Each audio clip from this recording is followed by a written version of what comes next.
Let me make a point on coding. So one of the reasons why I don't really tweet much anymore is because Twitter is just an outrage machine where people excerpt things you said and then they attack you. And so what I'm about to say is the kind of thing that would get me shredded on Twitter. I'll say it here anyway, even though I'm sure somebody's gonna put it out of context and I'm gonna get shredded on Twitter for it anyway. But that's why I'm not much on Twitter anymore. Um, Basically, yes, you should learn to code.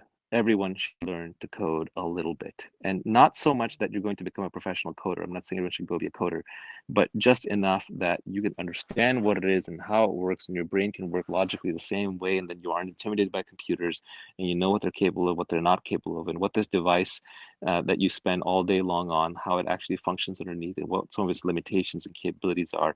And then you don't get scared, with horror stories and fairy tales about AGI or jobs, being replaced, or computers like doing everything, and you understand what they're good at and what they're not. The computer is the most powerful tool ever invented by humanity.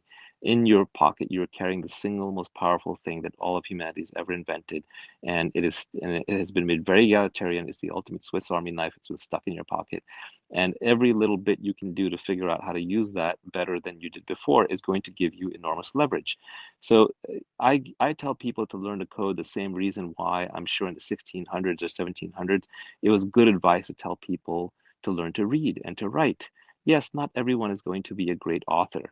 Yes, not everyone is going to be an avid reader, but they should all know how to read and write. And I think coding is just the new literacy.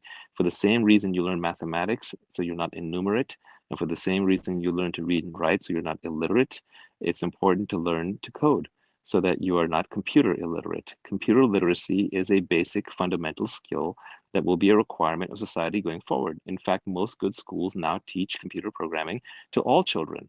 That's just like a requirement. So we missed it because we grew up a little too early. It doesn't mean we can't take out the time to do it. Like I think a boot camp for, 6, 8, 12 weeks, you can find a time.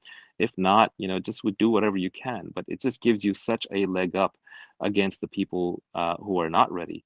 Look, one guy famously said, like, in the future, either you're telling a computer what to do or a computer is telling you what to do. And you don't want to be on the wrong side of that transaction. If you're an Uber driver, the computer's telling you what to do. You're following orders. Your days are numbered in that job because you're not in a creative job. On the other hand, if you're the programmer for Uber, then you are the one who's instructing all these drivers around.